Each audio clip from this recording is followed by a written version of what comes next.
Hello student, welcome to my channel বঙ্গণিত। তো আজ নিয়ে চলে এসেছি নবম শ্রেণীর রায়মার্টিন প্রশ্ন বিচিত্রার তৃতীয় পর্যায়ক্রমিক মূল্যায়নের 3 নম্বর স্কুলটির অঙ্কের সমাধান নিয়ে। তো তোমরা অঙ্কের সমাধানগুলি পরপর দেখে নাও। প্রথম করতে বলা হয়েছে নিম্নলিখিত প্রশ্নগুলির সঠিক উত্তরটি নির্বাচন করো। একের দাগের একের প্রশ্ন দেখো যে দুটি অমূলত সংখ্যার মধ্যে অপশনগুলো দেওয়া আছে। কোনো মূলত সংখ্যা নাই, একটি মাত্র মূলত সংখ্যা আছে, অসংখ্য অমূলত সংখ্যা আছে, আর কোনো অমূলত সংখ্যা নেই। তাহলে এটা হয়ে যাবে অপশন সি, অর্থাৎ দুটি অমূলত সংখ্যার মধ্যে অসংখ্য অমূলত সংখ্যা আছে। ঠিক আছে, এরপর চলে আসবো আমরা একের দুইয়ের প্রশ্নে যে 20⁻⁻6 সমান 1/7 হলে 20⁻2x এর মান কত দেওয়া আছে। অপশনগুলো দেখো 1/49, 7, 49 আর 1। ঠিক আছে, এই অপশনগুলো দেওয়া আছে। উত্তরটি দেখে নাও যে 20⁻⁻6, তো উত্তরটি দেখে নাও 20⁻⁻6 সমান 1/7। এবার যদি আমরা এটাকে 1 করে লিখি তাহলে পাওয়ারটা কি ছিল, পজিটিভ হয়ে যাবে, নেগেটিভ ছিল পজিটিভ হয়ে যাবে, ইকুয়াল টু 1/7। এবার আমরা কি করলাম, উভয় পক্ষে বিপরীত প্রক্রিয়া করলাম, উভয় পক্ষে উল্টে দিলাম। তাহলে 20⁻x সমান 7। এবার কি করলাম, উভয় পক্ষে বর্গ করলাম, বর্গ করলে কত হচ্ছে 20⁻2x ইকুয়াল টু, তাহলে 7 এর স্কোয়ার কত হবে 49। এটা হয়ে যাবে অপশন সির উত্তরটি। ঠিক আছে, অপশন সির উত্তরটি হয়ে যাবে 49। এবার চলে আসবো আমরা একের তিনের প্রশ্নে যে 2x+3 সমান 0 সমীকরণে লেখচিত্রটি কিরূপ হবে। ঠিক আছে, তাহলে 2x+3 সমান 0, এখান থেকে আমরা x এর মানটা বের করলাম, কত বেরোচ্ছে -3/2। অর্থাৎ যদি x সমান ধ্রুবক বেরোয়, অর্থাৎ ভুজ সমান x সমান ধ্রুবক বেরোলে তাহলে ওই লেখচিত্রটা হবে y অক্ষের সমান্তরাল। ঠিক আছে, তাহলে এটা হয়ে যাবে তোমার অপশন বির উত্তরটি সঠিক। এরপর চলে আসবো আমরা একের চারের প্রশ্নে। প্রশ্নটা কি আছে দেখো যে একটি বৃত্তের কেন্দ্রের স্থানাঙ্ক 0, 0 আর বৃত্তের উপরিস্থিত একটি বিন্দু স্থানাঙ্ক 3,4। তাহলে বৃত্তটির ব্যাসার্ধ কত। ছবিটিতে দেখো যে বৃত্তের কেন্দ্রের স্থানাঙ্ক 0, 0, বৃত্তের উপরিস্থিত একটি বিন্দু স্থানাঙ্ক 3,4। তাহলে আমরা যদি 0 থেকে এই বিন্দুটা দূরত্ব নির্ণয় করি তাহলে ব্যাসার্ধ হয়ে যাবে না। তাহলে 0 থেকে ওই বিন্দুটা দূরত্ব, অর্থাৎ মানে ও থেকে ও কেন্দ্র থেকে ওই বিন্দুটা দূরত্ব, ও এর টা কত হয়ে যাচ্ছে, দূরত্ব নির্ণয় সূত্র √x1 - x2 অর্থাৎ x1 টা কত 0, -x2 টা কত 3। তাহলে 0 - 3 প্লাস y1 - y2, y1 টা কত 0 আর y2 টা কত -4। তাহলে 0 - 4 এর হোল স্কয়ার। তাহলে 0 - 3 মানে কত হচ্ছে, ওটা -3। তাহলে -3 এর স্কয়ার কত হবে 9, আর -4 এর স্কয়ার 16। 9 আর 16 যোগ করে কত হচ্ছে 25, আর 25 এর বর্গমূল কত হবে 5। ঠিক আছে, তাহলে উত্তরটা হয়ে যাবে 5 একক। তাহলে এটা অপশন এ সঠিক হয়ে যাচ্ছে। এরপর চলে আসবো আমরা একের 5-এর প্রশ্নে। দেখো প্রশ্নটি কি আছে যে এবিসিডি সামান্তরিকের বিডি কর্ণের মধ্যবিন্দু দেওয়া আছে এম। ঠিক আছে, প্রশ্নটি দেখলে এবার বিএম এবিসি কে সমদ্বিখণ্ডিত করলো। এই বিএম এবিসি কে, ছবিটি দেখো এই যে বিএম এই এবিসি কোণকে সমদ্বিখণ্ডিত করেছে, অর্থাৎ সমান দুটো খণ্ডে ভাগ করেছে। ঠিক আছে, এবার কি করতে হবে, আমাদের অ্যান্সারটা যেটা বার করতে হবে যে কোণ এবিএম এর পরিমাপ কত। এবিএম অর্থাৎ এই দেখো জিজ্ঞাসা চিহ্ন দেওয়া আছে, এই এবিএম এর পরিমাপটা তোমাদের নির্ণয় করতে হবে। ঠিক আছে, দেখো উত্তরটি দেখে নাও যে এবিসিডি সামান্তরিকের কোণ ডিবিসি সমান কোণ এডিবি। এই কোণটা, এই ডিবিসি এই কোণটা সমান এডিবি। এই কোণটা কেন, এটা একটা একান্তর কোণ হচ্ছে। দেখো এডি আর বিসি যদি সমান্তরাল হয় আর এডিটা যদি ছেদক হয় তাহলে জেড এর মতো দেখতে হচ্ছে না। দেখো কোণটা এই জেড এর মতো দেখতে হচ্ছে, এই জেড এর মতো দেখতে কোণকে বলা হয় কি একান্তর কোণ। ঠিক আছে, তাহলে ও দুটো একান্তর কোণ সমান হয়ে যাচ্ছে। এবার কি হচ্ছে, আবার দেখো কোণ এবিডি সমান কোণ ডিবিসি। কেন, বিএম বিএম এবিসি কে সমদ্বিখণ্ডিত করে, অর্থাৎ সমান দুটা খণ্ডে ভাগ করে এই বিএমটা। তার জন্য কোণ এ বিডি আর কোণ ডিবিসি দুটো সমান। তাহলে আমরা কি লিখতে পারি, যেহেতু এই ডিবিসি সমান এবিডি, তা ডিবিসি কার সঙ্গে সমান আবার এবিডি, তাহলে এবিডি সমান এডিবি। ঠিক আছে, কেন এই ডিবিসির মানটা যে এডিবি, এখানে ডিবিসির জায়গায় বসিয়ে দেওয়া হয়েছে। ঠিক আছে, এবার দেখো তারপরে যে সামান্তরিক এবিসিডি এর এবিডি সমান এডিবি। ঠিক আছে, এবিডি সমান এডিবি। তাহলে এবিডি সমান যদি এই এবিডি এই কোণটার সঙ্গে কোন কোণটা সমান হচ্ছে এডিবি, তাহলে সমান হওয়ার জন্য এই সমান বাহু কোণ সংলগ্ন সমান কোণের বিপরীত বাহুগুলি সমান হয়, তাহলে কোণ এ বাহু এবির সঙ্গে বাহু এডিটা সমান। ঠিক আছে, তাহলে এবি বাহু আর এডি বাহু সমান হয়ে যাচ্ছে। তাহলে একটা সামান্তরিকের যদি পরপর দুটো বাহু সন্নিহিত দুটো বাহু সমান হয় তাহলে ওই সামান্তরিকটাকে কি বলবো? রম্বস। এবার আমরা কি জানি রম্বসের কর্ণদ্বয় পরস্পরকে কি করে সমকোণে সমদ্বিখণ্ডিত করে, অর্থাৎ 90 ডিগ্রিতে সমদ্বিখণ্ডিত করে রম্বসের কর্ণদ্বয়। তাহলে যদি সমকোণে সমদ্বিখণ্ডিত করে তাহলে এই যে এ বি এম এটা তো একটা কর্ণ হচ্ছে সি বিন্দু পর্যন্ত গেলে, তাহলে এই এ বি এমটা কি হবে? সমকোণ হবে। যেহেতু দুটো কর্ণ সমকোণে সমদ্বিখণ্ডিত তাহলে এ বি এম এর মানটা কত হয়ে যাবে? 90 ডিগ্রি। ঠিক আছে, তাহলে এটা হয়ে যাবে তোমার অপশন সিটটা সঠিক হয়ে যাবে। ঠিক আছে, তোমরা প্রথম থেকে উত্তরটি ভালো করে একবার দেখে নাও কিভাবে করা হয়েছে। এরপর চলে আসবো আমরা 1-6 প্রশ্নে, যে a into the power 4 plus b n cube plus C N square plus D N plus E বহুপদী সংখ্যামালার উৎপাদক n স্কোয়ার মাইনাস 1 হলে কোনটা সঠিক হবে? তাই দেখো উৎপাদকটা n স্কোয়ার মাইনাস 1, তাহলে আমরা n স্কোয়ার মাইনাস 1 এর শূন্য বের করলাম, কত হচ্ছে? Plus 1 minus 1। প্রথমে আমরা কি করলাম, বহুপদী সংখ্যামালাটা যে দেওয়া আছে এই বহুপদী সংখ্যামালাটা আমরা এফএক্স দিয়ে ধরলাম, তাহলে এফএক্স দিয়ে বহুপদী সংখ্যামালাটা ধরেছি। এবার প্রথম আমরা যেহেতু শূন্য দুটো বেরোচ্ছে, একটা প্লাস ওয়ান মাইনাস ওয়ান, প্রথম আমরা প্লাস ওয়ান বসালাম, বসিয়ে মানটা পাচ্ছি ভাগশেষটা পাচ্ছি এইটা। আবার এফ অফ মাইনাস ওয়ান বসিয়ে ভাগশেষটা পাচ্ছি কোনটা? এফ অফ মাইনাস ওয়ান বসিয়ে ভাগশেষটা পাচ্ছি এইটা। এবার যেহেতু এফএক্স এর উৎপাদক এন স্কোয়ার মাইনাস ওয়ান, তাহলে এই ভাগশেষগুলো কার সঙ্গে সমান হবে? প্রত্যেকটা ভাগশেষ শূন্যের সঙ্গে সমান হবে। কেউ কারোর উৎপাদক হলে কত হয়? ভাগশেষ শূন্য হয়। তাহলে এফ অফ মাইনাস ওয়ান সমান জিরো আর এফ অফ ওয়ান সমানও জিরো। তাহলে এফ অফ মাইনাস ওয়ান বসিয়ে যে মানটা পাচ্ছি এইটা ক্যালকুলেট করার পর হচ্ছে A minus B plus C minus D plus ই।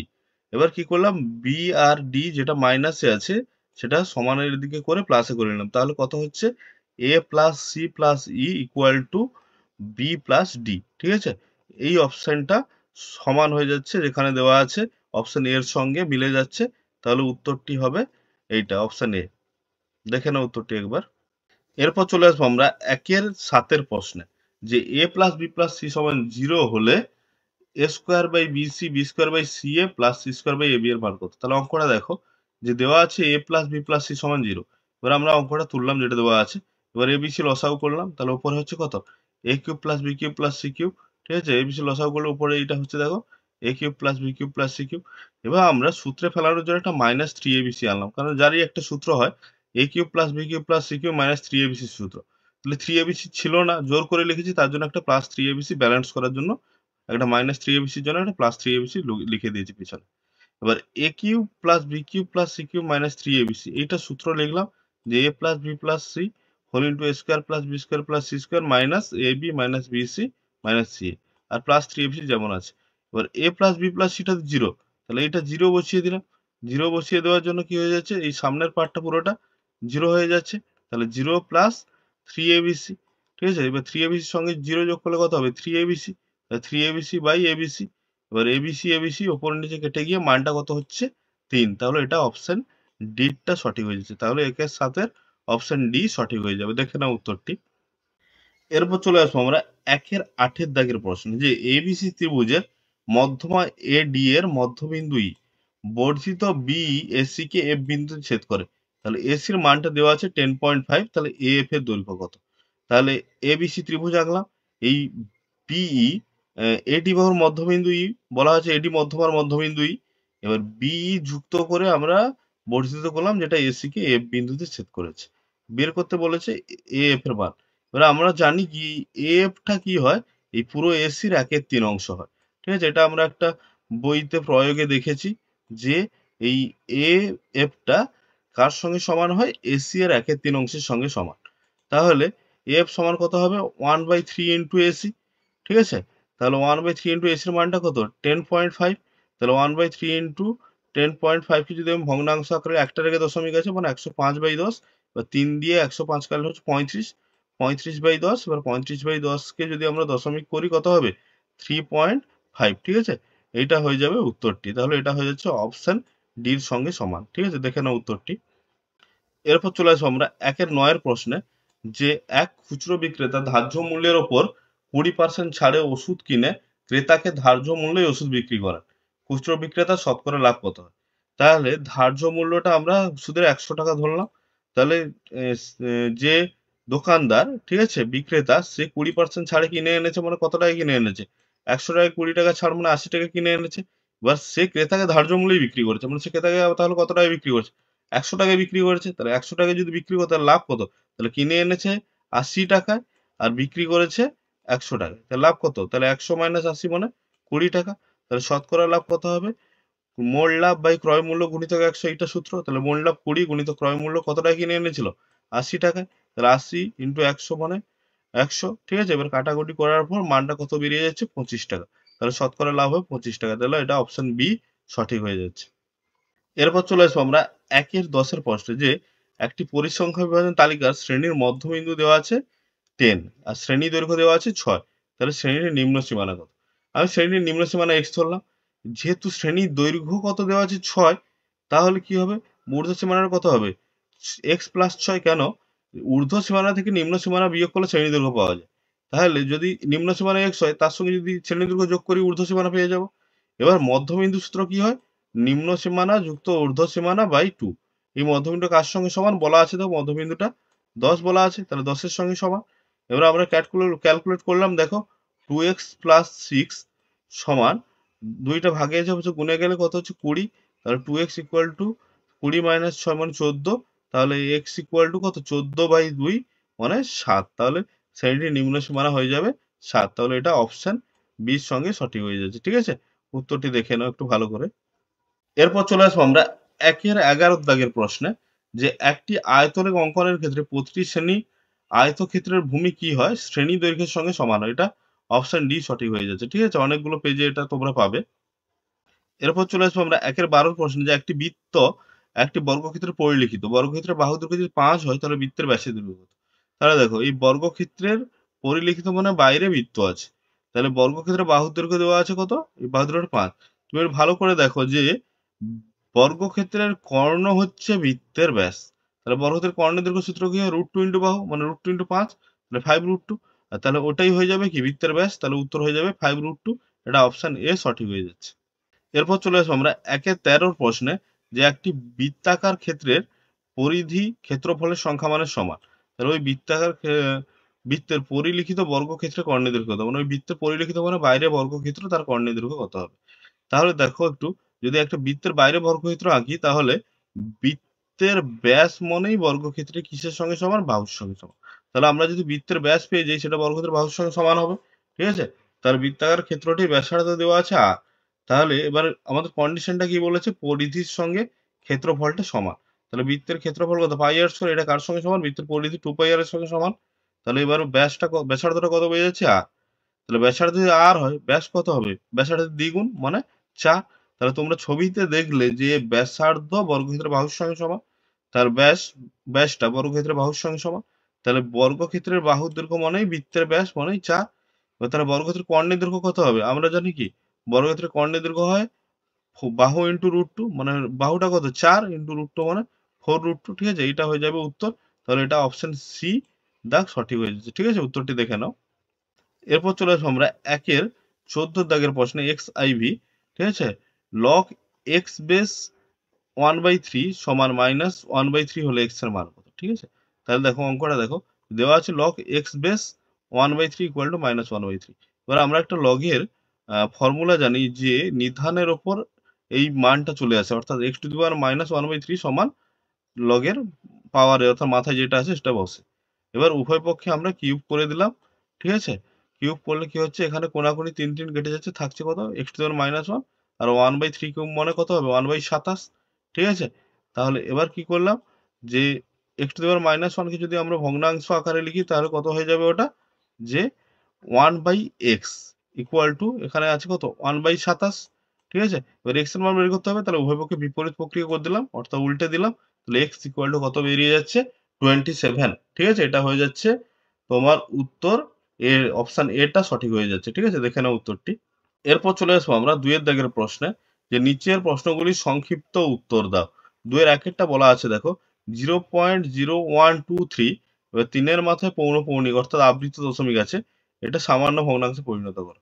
তাহলে কিরকম হবে দেখো, 0.0123 3-এর মাথায় পৌনঃপুনিক আছে, তাহলে এটাকে আমরা ভগ্নাংশে কিরকম করবো?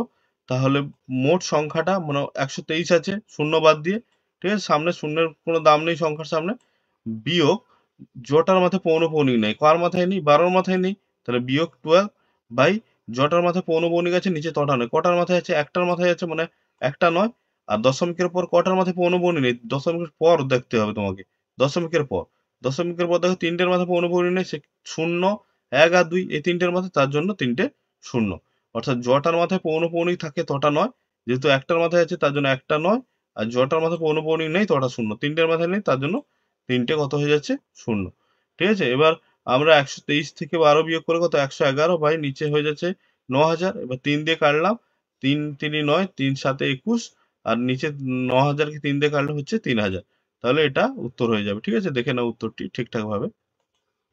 এরপর চলে আসবো আমরা 2-এর প্রশ্নে, যে 5 টু দি পাওয়ার 5 প্লাস 0.01 এর whole square minus 5 to the power 5 minus 0.01 এর whole square equal to 5 to the power x হলে x এর মান কত? তাহলে অঙ্কটা কি আছে? 5 টু দি পাওয়ার 5 প্লাস 0.01 এর whole square minus 5 to the power 5 minus 0.01 whole square সমান 5 টু দি পাওয়ার x। ঠিক আছে, উত্তরটা দেখে নাও। তাহলে এটা দেখো 4ab সূত্রে পড়ছে, 5 টু দি পাওয়ার 5 কে যদি a ধরি আর 0.01 কে যদি b ধরি, তাহলে কি হচ্ছে? a প্লাস b এর whole square minus a minus b এর হোল স্কয়ার। তাহলে এটা 4ab সূত্র 4, এটা 5 টু দি পাওয়ার 5, বিটা 0.01, আর এদিকে যেমন 5x আছে। এবার 4 5 টু দি পাওয়ার 5 যেমন আছে, এটাকে ভগ্নাংশ করলে লিখলে, অর্থাৎ 0.01 কে যদি ভগ্নাংশ করে লিখি কত হবে? 1/100। এবার কাটাকুটি করলাম, 4 25 এ 100, তাহলে কত হচ্ছে? 5 টু দি পাওয়ার 5 বাই নিচে হয়ে যাচ্ছে 25, আর এখানে 5 টু দি পাওয়ার x যেমন আছে, আর 5 টু দি পাওয়ার 5 বাই আমরা এই 25 কে লিখতে পারি কি 5 স্কয়ার লিখতে পারি। তাহলে এখানে 5 টু দি পাওয়ার x যেমন আছে, এবার কি হয়? বিয়োগ ভাগের সময় পাওয়ার পর বিয়োগ হয়। আচ্ছা, 5 টু দি পাওয়ার 5 এক্সট্রাকে এদিকে ঘুরিয়ে লিখে দিয়েছি। ঠিক আছে, যেহেতু আমাদের x এর মান বের করতে হবে, তার জন্য 5 টু দি পাওয়ার x টাকে আমরা আগে লিখেছি। ঠিক আছে, তাহলে 5 টু দি পাওয়ার x কে আগে লিখলাম, 5 to the power minus x কে, আর এদিকে হয়ে যাচ্ছে 5 এ 5 টু দি পাওয়ার 5 কে 5 এর স্কয়ার দিয়ে ভাগ করলে কত হচ্ছে? 5 এর কিউব। তাহলে উভয় পক্ষে 5 ক্যানসেল হলে x ইকুয়াল টু বেরিয়ে যাচ্ছে কত? 3। ঠিক আছে, এইটা হয়ে যাবে উত্তর। একদম সহজ সরল পদ্ধতি করা আছে, দেখে নাও উত্তরটি। এরপর চলে আসবো আমরা 2-3 এর প্রশ্নে, যে ABCD রম্বসের AB বাহুর দৈর্ঘ্য 4 সেমি, আর কোণ BCD 60 ডিগ্রি হলে কর্ণ BD এর দৈর্ঘ্য কত? দেখো উত্তরটি দেখে নাও। ABCD একটি রম্বস অঙ্কন করলাম, যার কোণ এই BCD দেওয়া আছে, প্রথমে দেওয়া আছে 60 ডিগ্রি। ঠিক আছে, এবার আমরা জানি কি রম্বসের প্রত্যেকটা বাহু দৈর্ঘ্য সমান হয়, তাহলে AB BC CD DA এই 4টে বাহু দৈর্ঘ্য কি হবে? সমান হয়ে যাবে রম্বসের। ঠিক আছে, এবার দেখো রম্বসের বিডি কর্ণটা যুক্ত করলাম, এই বিডি কর্ণ যুক্ত করার ফলে একটা ত্রিভুজ তৈরি হচ্ছে না নিচে, দেখো বিসিডি, এই ত্রিভুজটা। তাহলে ত্রিভুজ বিসিডি এর এই বিসি সমান সিডি, কেন? রম্বসের প্রত্যেকটা বাহুর দৈর্ঘ্য সমান হয়, বিসি আর সিডি বাহু তো এমনিতেই সমান। আমরা কি জানি? সমান বাহু বিপরীত কোণগুলি সমান। তাহলে এই সমান বাহুতে যে দুটি কোণ আছে, একটা সিবিডি আর একটা এই কোণটা সিডিবি, এই দুটো কোণ সমান, এই দুটো কোণ সমান বলে আমি এক্স ধরে নিলাম। ঠিক আছে, ক্যালকুলেশন সুবিধার জন্য আমরা এই দুটো কোণ কি ধরে নিলাম? এক্স ধরে নিলাম। ঠিক আছে, তারপরে দেখো এবার কি করলাম, যে আমরা জানি যে ত্রিভুজের 3টে কোণের সমষ্টি হয় কত? 180 ডিগ্রি। তাই ওই বিসিডি ত্রিভুজের 3টে কোণ, দেখো একটা বি কোণ, একটা সি কোণ, আর একটা ডি কোণ, অর্থাৎ বিসিডি, ঠিক আছে, একটা সিবিডি আর একটা সিডিবি, এই 3টে কোণের সমষ্টি 180 ডিগ্রি। ঠিক আছে, এবার কি করলাম? বিসিডিটা 60 ডিগ্রি দেওয়া আছে, বসিয়ে দিলাম, আর সিবিডি আর সিডিবি এই দুটো সমান কোণ এক্স ধরেছিলাম, এক্স প্লাস এক্স সমান 180 ডিগ্রি। এবার এক্স প্লাস এক্স কত? 2x, আর 60টা যোগে আছে, ওদিকে বিয়োগে এলে কত হচ্ছে? 180 মাইনাস 60। তাহলে 2x সমান কত বেরিয়েছে? 2x সমান 120 ডিগ্রি। ঠিক আছে, তাহলে x সমান কত? 120 বাই 2 মানে 60 ডিগ্রি। তাহলে প্রত্যেকটা কোণ কত করে হচ্ছে? 60 করে হচ্ছে। অর্থাৎ এই যে বি কোণ আর সি কোণ বের করলাম, এগুলো প্রত্যেকটা দেখো ছবিতে 60 করে হচ্ছে। আর আমরা জানি যে ত্রিভুজে 3টে কোণের প্রত্যেকটি 60 করে হয়, সেটা কি ত্রিভুজ হয়? এই ত্রিভুজটা দেখো, এই বিসিডি ত্রিভুজের 3টে কোণ কত? 60 ডিগ্রি করে।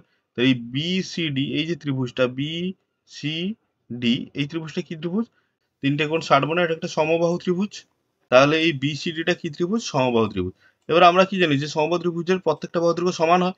তাহলে দেখো এই বিসি রম্বসের বাহু, এটা 4, সিডিও 4, তাহলে বিডি তো সমবাহু ত্রিভুজ হচ্ছে, বিডিও কত হবে? তাহলে সমবাহু ত্রিভুজের 3টে বাহু সমান মানে বিডিটাও 4 হবে। তাহলে বিডিটা কতর সঙ্গে সমান? 4 এর সঙ্গে সমান। আর বিডিটা যেহেতু রম্বসের কর্ণ, তাহলে বিডিটা হয়ে যাবে কত? 4 সেমি। ঠিক আছে, একদম সহজ সরল পদ্ধতিতে অ্যান্সারটা করা আছে। ঠিক আছে, তোমরা উত্তরটি পরপর দেখে নাও কিভাবে করা হয়েছে অ্যান্সারটি। এরপর চলে আসবো আমরা 2 এর 4 এর প্রশ্নে, যে কে স্কোয়ার এক্স এর cube minus K X square plus 3ks minus K বহুপদী সংখ্যামালার x মাইনাস 3 একটি উৎপাদক হলে কে এর মান কত? ঠিক আছে, এবার আমরা কি করলাম, x মাইনাস 3 যেহেতু উৎপাদক x মাইনাস 3 শূন্য বের করলাম, x সমান 3 বেরোচ্ছে, তাহলে x মাইনাস 3 শূন্য হচ্ছে 3। এবার আমরা বহুপদী সংখ্যামালা, এই বহুপদী সংখ্যামালাটা কি করলাম, আমি fx দিয়ে ধরে নিলাম। ঠিক আছে, তাহলে fx দিয়ে বহুপদী সংখ্যামালাটা ধরলাম, fx সমান, ঠিক আছে, এবার fx কে যদি x মাইনাস 3 দিয়ে ভাগ করি, তাহলে ভাগশেষটা কত হয়ে যাবে দেখে নাও, যে fx কে যদি x মাইনাস 3 দিয়ে ভাগ করি, ভাগশেষটা হয়ে যাবে তোমার f3। কেন? যে এই উৎপাদকটা শূন্য এখানে বসবে, তাহলে ভাগশেষটা বের করলাম, ভাগশেষটা ক্যালকুলেট করে বের করতে হচ্ছে k ইন্টু 27k মাইনাস 1। এবার যেহেতু দেখো বলা আছে fx এর উৎপাদক x মাইনাস 3, তাহলে কি fx কে x মাইনাস 3 দিয়ে ভাগ করলে এই ভাগশেষটা কার সঙ্গে সমান হবে? কেউ কারোর উৎপাদক হলে ভাগশেষটা কি হয়? শূন্য হয়। তাহলে ভাগশেষটা কত বেরিয়েছে? কে মাইনাস 27k মাইনাস 1, এটা সমান শূন্য। এবার দুটো রাশির গুণফল যদি শূন্য হয়, তারা আলাদা আলাদা ভাবে শূন্য হতে পারে, হয় কে সমান 0, নতুবা 27k মাইনাস 1 সমান 0। এখান থেকে এর মানটা বেরিয়ে যাচ্ছে কত? 1/27। তাহলে কে এর মান হয়ে যাবে হয় 0 নতুবা 1/27। ঠিক আছে, উত্তরটি দেখে নাও প্রথম থেকে একবার ভালো করে দেখে নাও, সে একদম সহজ সরল পদ্ধতিতে করা আছে উত্তরটি। এরপর চলে আসবো আমরা 2 এর 5 এর প্রশ্নে, যে এবিসি সমদ্বিবাহু ত্রিভুজের কোণ এবিসি সমান কোণ এসিবি। ঠিক আছে, এই দুটো কোণ সমান, এই কোণ এবিসি সমান কোণ এসিবি। ঠিক আছে, এই দুটো কোণ সমান। আর এইটা বলেছে half of BC, half of বিসির সঙ্গে সমান। তাহলে এবি √2, মানে এই প্রত্যেকটা বাহুর দৈর্ঘ্য, এই বাহুর দৈর্ঘ্য √2, এবিটা √2 দেওয়া আছে। তাহলে ত্রিভুজটির পরিব্যাসার্ধের দৈর্ঘ্য কত হবে? এটা আমাদের বের করতে হবে, যে ত্রিভুজটার পরিব্যাসার্ধের দৈর্ঘ্য কত। ঠিক আছে, তার উত্তরটি দেখে নাও তোমরা, যে ত্রিভুজ, ছবিটা আঁকা আছে পাশে দেখো, ত্রিভুজ এবিসি এর কোণ এবিসি আর কোণ এসিবি, এই দুটো কোণ সমান, এবিসি আর কোণ এসিবি। ঠিক আছে, এই দুটো কোণ সমান। এবার দেখো আমরা কি জানি, যে সমান কোণের বিপরীত বাহুগুলি সমান হয়। তাহলে এবি আর এসি বাহু সমান, যেহেতু বি আর সি কোণটা এবি আর এসি বাহু নিয়ে গঠিত, তাহলে সমান বাহু কোণের বিপরীত বাহুগুলো সমান হবে, দুটোই √2 সঙ্গে সমান। এবার বলা আছে এডি সমান হাফ অফ বিসি, এটা অঙ্কেই বলা আছে। তাহলে এডিটা দেখো, এডি হাফ অফ বিসি মানে কি, এডির বিসির হাফ কত? বিডি। তাহলে হাফ অফ বিসি মানে কি লেখা যায়? এদিকে হাফ অফ বিসি মানে বিডি লেখা যায়, তাহলে এডিটা বিডির সঙ্গে সমান। আবার দেখো বিসিটা এডি এর উপর লম্ব আছে, লম্ব হওয়ার জন্য কি এ বিডি একটি সমকোণী ত্রিভুজ। বা সমকোণী ত্রিভুজে কি জানি, যে এই এ বিডি সমকোণী ত্রিভুজের লম্ব স্কোয়ার মানে এডি স্কোয়ার প্লাস বিডি স্কোয়ার সমান এবি স্কোয়ার। ঠিক আছে, এবার এডি স্কোয়ার জায়গায় লিখতে পারি কি, এডি স্কোয়ার মানেই বিডি, তাহলে বিডি স্কোয়ার, কারণ এডি দেখো উপরে বলা আছে এডির সঙ্গে বিডিটা সমান, তাহলে BD square plus BD square সমান এবি মানে √2 স্কোয়ার। এবার দুটো বিডি যোগ করলে কত হচ্ছে? 2 বিডি স্কোয়ার সমান 2। ঠিক আছে, এবার বিডি স্কোয়ার সমান 2/2 মানে 1, তাহলে বিডির মানটা বেরিয়ে যাচ্ছে √1 মানে কত হয়ে যাচ্ছে? 1। ঠিক আছে, এটা হয়ে যাবে বিডির মানটি। এবার দেখো, যে আমরা কি জানি, যে একটা বিষমবাহু ত্রিভুজের পরিবৃত্তের ক্ষেত্রে কি হয়, বড় বাহুটার মধ্যবিন্দু বৃত্তের কেন্দ্র হয়। তাহলে এখানে বড় বাহুকে এবি তো √2 আর এসিও √2, তাহলে বিসিটা হয়ে যাচ্ছে 2। কেন?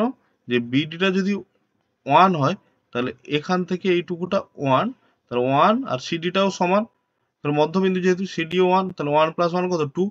ঠিক আছে, তাহলে বিসিটা হয়ে যাচ্ছে মধ্যবিন্দু, তাহলে বিসি বাহুর মধ্যবিন্দুটা হবে, তাহলে বিসি বাহু বৃহত্তম বাহু, আর বিসি বাহুর মধ্যবিন্দু ডি হবে বৃত্তের কেন্দ্র। তাহলে বৃত্তের কেন্দ্রটা কোথায় অবস্থিত হবে? তাহলে ছবিতে একটু দেখে নাও, বৃত্তের কেন্দ্রটা অবস্থিত হবে বিসি বাহুর মধ্যবিন্দু অর্থাৎ ডি তে।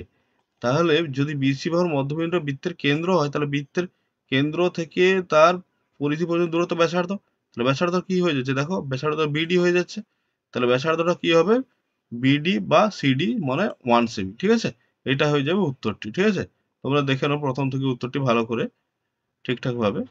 এরপর চলে আসবো আমরা 2 এর 6 এর প্রশ্নে, যে 3 সেমি 4 সেমি 5 সেমি বাহু বিশিষ্ট ত্রিভুজের পরিকেন্দ্র পরিবৃত্তের ক্ষেত্রফল কত হবে? তাহলে দেখো ত্রিভুজটার 3টে বাহু, একটা 4, একটা 3 আর একটা 5। আমি যদি ছোট বাহু দুটির বর্গের যোগফল নেই, সেটা কার সঙ্গে সমান হয়ে যাচ্ছে? বড় বাহুর বর্গের সঙ্গে। দেখো ছোট বাহু দুটোর বর্গ কত? ছোট বাহু একটা 4 স্কোয়ার প্লাস 3 স্কোয়ার, তাহলে 16 প্লাস 9 মানে হয়ে যাচ্ছে 25 মানে 5 স্কোয়ার। 5 স্কোয়ার 5 কার মান? এসি বাহুর মান, 5 স্কোয়ার। তাহলে এক কথায় কি হচ্ছে? লম্ব স্কোয়ার যুক্ত ভূমি স্কোয়ার সমান অতিভুজ স্কোয়ারের সঙ্গে সমান হচ্ছে। তাহলে ত্রিভুজ এবিসি একটা কি ত্রিভুজ হয়ে যাচ্ছে? সমকোণী ত্রিভুজ। এবার আমরা কি জানি যে সমকোণী, দেখো আমরা জানি যে সমকোণী ত্রিভুজের পরিবৃত্তের ব্যাস কি হয়? ত্রিভুজের অতিভুজ। দেখে নাও ছবিতে, এই যে সমকোণী ত্রিভুজের এই যে পরিবৃত্ত বাইরের বৃত্তের ব্যাসটা কার সঙ্গে সমান? এই ত্রিভুজে দেখো অতিভুজের সঙ্গে সমান। তাহলে ত্রিভুজের অতিভুজটা কত বেরিয়ে আছে? ত্রিভুজের অতিভুজটা অর্থাৎ এসি বাহু দৈর্ঘ্য কত আছে? দেখো এসি বাহু দৈর্ঘ্য আছে এই অতিভুজটা 5, তাহলে ওই পরিবৃত্তের ব্যাসও হয়ে যাবে 5। পরিবৃত্তের ব্যাসার্ধ কত? 5/2। তাহলে এবার ক্ষেত্রফল কত হবে? পাই আর স্কোয়ার, মানে পাই ইন্টু ব্যাসার্ধ স্কোয়ার, মানে পাই মানে 22/7 ইন্টু 5/2 স্কোয়ার মানে 25/4। ঠিক আছে, কাটাকুটি করতে মানটা বেরিয়েছে 275/14। এবার এটা মিশ্র ভগ্নাংশ করলে হয়ে যাচ্ছে 19.914। ঠিক আছে, এটা হয়ে যাবে উত্তরটি। তোমরা উত্তরটি প্রথম থেকে একবার দেখে নাও কিভাবে করা হয়েছে, একদম সহজ সরল পদ্ধতিতে করা আছে, দেখে নাও উত্তরটি। এরপর চলে আসবো আমরা 2-7 প্রশ্নে। a,0, 0,0 এবং 1,1 বিন্দু তিনটি সমরেখ হলে দেখাও যে 1/a plus 1/b equal to 1। তাহলে a,0, 0,b আর 1,1 বিন্দু তিনটি দ্বারা গঠিত ত্রিভুজের ক্ষেত্রফল আমরা বের করলাম। ঠিক আছে, ত্রিভুজের ক্ষেত্রফল নির্ণয় সূত্র আমরা কিভাবে বের করব? সেই a,0 কে লিখলাম a/0, a0, আচ্ছা 0,b কে লিখলাম 0b, আর 1,1 কে 1/1 লিখলাম, আর আবার একবার প্রথম বিন্দুটাকে a,0 কে আবার ঘুরিয়ে লিখলাম। এবার কি হয়? ক্ষেত্রফল এই কোণাকুণি গুণ করে করে আসতে হয়। ঠিক আছে, কোণাকুণি গুণ করে করে আসতে হয়। তাহলে প্রথমে a ইন্টু b লিখলাম, a into b ab, 0 into 1 মানে কত? 0, আবার 0 ইন্টু 1 মানে 0। আবার ওপর থেকে নিচের দিকে গুণ হলো, এবার হবে কি নিচ থেকে উপরের দিকে। 0 গুণিতক 0 মানে কত হয়ে যাবে? 0। ঠিক আছে, তারপরে b গুণিতক 1 মানে কত হয়ে যাবে? b। ঠিক আছে, আর 1 ইন্টু a মানে 1 গুণিতক a হয়ে যাবে a। ঠিক আছে, এইটা হয়ে যাবে ত্রিভুজের ক্ষেত্রফল। এবার দেখো আমরা কি জানি যে বিন্দু তিনটি যদি সমরেখ হয় তাহলে ওই ত্রিভুজের ক্ষেত্রফলটা কার সঙ্গে সমান? শূন্যের সঙ্গে সমান। তাহলে ত্রিভুজের ক্ষেত্রফলটা ক্যালকুলেট করে মানটা কত বেরিয়েছে? হাফ, এই চিহ্নটা হয় মড চিহ্ন, ঠিক আছে, half mod A B minus B minus C. তাহলে এটা কার সঙ্গে সমান হয়ে যাবে? এটা শূন্যের সঙ্গে সমান। তিনটে বিন্দু যদি একই সরলরেখায় থাকে তাদের দ্বারা গঠিত ত্রিভুজের কি হবে? যে ক্ষেত্রফল শূন্য হবে অবশ্যই, যেহেতু তিনটে বিন্দু কি একই রেখায় আছে মানে ত্রিভুজ তৈরি হয়নি। তাহলে গঠিত ত্রিভুজের ক্ষেত্রফল শূন্য করে নিলাম। এখান থেকে হাফটা গুণে আছে, এদিকে শূন্যের সঙ্গে ভাগে এলে শূন্য হয়ে যাচ্ছে। তাহলে কত পড়ে থাকছে? এ বি মাইনাস বি মাইনাস এ সমান 0। এ বি সমান মাইনাস এ প্লাস এ মাইনাস বি, এদিকে এলে প্লাস এ প্লাস বি। এবার এটা ঘুরিয়ে লিখলাম। এবার এ বিটা গুণে আছে, এ প্লাস বি নিচে ভাগে এলো, তাহলে প্রত্যেকটার সঙ্গে আলাদা আলাদা করে ভাগ হলো, ইকুয়াল টু 1। এবার এখানে এ কেটে গেলে কি হচ্ছে? 1/b, এখানে বি বি কাটলে হচ্ছে 1/a ইকুয়াল টু 1। ঠিক আছে, এবার প্রমাণ যেমন আছে ঘুরিয়ে লিখলাম। 1/a টা যেহেতু প্রমাণে আগে আছে তার জন্য 1/a কে আগে লিখলাম, আর প্লাস বিটাকে পরে লিখলাম, ইকুয়াল টু 1। ঠিক আছে, এইটা প্রমাণ করতে বলা হয়েছে। ঠিক আছে, উত্তরটি তোমরা দেখে নাও প্রথম থেকে একবার ভালো করে, একদম সহজ সরল পদ্ধতিতে করা আছে। এরপর চলে আসবো আমরা 2-8 প্রশ্নে। Log a to the power n by b to the power n, log b to the power n by c to the power n, log c to the power n by a to the power n এর মান কত? তাহলে অঙ্কটা তুললাম। এবার কি জানি যে লগে যদি যোগে থাকে পাওয়ার গুলো গুণে আসতে পারে, সবগুলো পাওয়ার গুণে চলে আসবে। আর গুণ করলে দেখো সব কোনাকুনি কেটে যাচ্ছে। a to the power n সঙ্গে a কোণে a to the power n, b to the power n এর সঙ্গে কোণে b to the power n, R c to the power n এর সঙ্গে c to the power n। তাই কত হয়ে যাচ্ছে? কেটে গেলে 1 হচ্ছে। আর log 1 এর মান কত হয়? আমরা জানি log 1 এর মান 0 হয়। এটা হয়ে যাবে উত্তরটি। এরপর চলে আসবো আমরা 2-9 প্রশ্নে। একটি বৃত্তের ব্যাসের দৈর্ঘ্য বর্গক্ষেত্রের বাহুর দৈর্ঘ্যের সমান, তাহলে তাদের পরিসীমার অনুপাত কত? তাহলে বৃত্ত আর বর্গক্ষেত্র উভয়েরই বৃত্তের ব্যাস আর বর্গক্ষেত্রের বাহু দুটো সমান, তাহলে উভয়টাই আমি কি ধরে নিলাম? এক্স ধরে নিলাম। তাহলে বৃত্তের ব্যাস যদি এক্স হয় ব্যাসার্ধ কত হবে? x/2। এবার কি করলাম? দুজনের পরিসীমার সূত্র লিখে অনুপাতটা করলাম। তাহলে বৃত্তের পরিধির সূত্র কি? 2 পাই আর, আর মানে ব্যাসার্ধ কত? x/2 ইন্টু বর্গক্ষেত্রের পরিসীমার সূত্র কি? 4 ইন্টু একটি বাহুর দৈর্ঘ্য, যেহেতু বর্গক্ষেত্রের বাহুর দৈর্ঘ্য এক্স। ঠিক আছে, এবার আমরা এখানে কোনাকুনি 2 কেটে যাচ্ছে, তাহলে পড়ে থাকছে পাই এক্স সমান 4x। উভয়পক্ষে এক্স ক্যান্সেল হলো, পাই মান 22/7 সমান 4। ঠিক আছে, এবার 22/7/4 মানে কত হচ্ছে? তাহলে অনুপাতটা হচ্ছে 22:7, ওদিকে গুণ হলে 7×4 = 28। এবার উভয় পক্ষকে লঘিষ্ঠ করার জন্য 2 দিয়ে ভাগ করেছি, 2 11 22 আর 2 14 28, তাহলে হয়ে যাচ্ছে কত 11:14। এটা হয়ে যাবে উত্তরটি। ঠিক আছে, তোমরা উত্তরটি দেখে নাও ঠিকঠাক ভাবে। এরপর চলে আসবো আমরা 1-এর 10-এর প্রশ্নে, একটি অবিচ্ছিন্ন পরিসীমা চালিকার মধ্যবিন্দু 42 আর শ্রেণী দৈর্ঘ্য 10 হলে শ্রেণীটির উচ্চ ও নিম্ন সীমানা কত। তাহলে শ্রেণী দৈর্ঘ্য যেহেতু 10 দেওয়া আছে, তাহলে আমি নিম্ন সীমানা যদি x ধরি, উচ্চ সীমানা হবে কত x + 10। কেন? উচ্চ সীমানা থেকে নিম্ন সীমানা বাদ দিলে শ্রেণী দৈর্ঘ্য পাওয়া যায়। তাহলে নিম্ন সীমানা জানলে উচ্চ সীমানাটা তার সঙ্গে 10 যোগ হবে শ্রেণী দৈর্ঘ্য। এবার আমরা মধ্যবিন্দু সূত্র কি জানি? নিম্ন সীমানা প্লাস ঊর্ধ্ব সীমানা। নিম্ন সীমানা কত x, ঊর্ধ্ব সীমানা কত x + 10, নিম্ন সীমানা প্লাস ঊর্ধ্ব সীমানা বাই 2 সমান 42। এবার দুটো যোগ করলে কত 2x/10 = 42। 2 দিয়ে ভাগ করলে 2x কে 2 দিয়ে ভাগ করলে কত x, আর 10 কে 2 দিয়ে ভাগ করলে এখানে হচ্ছে 5 সমান 42। ঠিক আছে, এবার কি করলাম 5টাকে যোগে আছে এদিকে এলো বিয়োগে, তাহলে x এর মান কত হয়ে যেত 37। তাহলে x যেহেতু নিম্ন সীমানা, তাহলে x সমান 37। আর ঊর্ধ্ব সীমানা কত? নিম্ন সীমানা প্লাস 10, 37 প্লাস 10 মানে 47। ঠিক আছে, এটা হয়ে যাবে উত্তরটি। ঠিক আছে, তোমরা উত্তরটি পরপর দেখে নাও।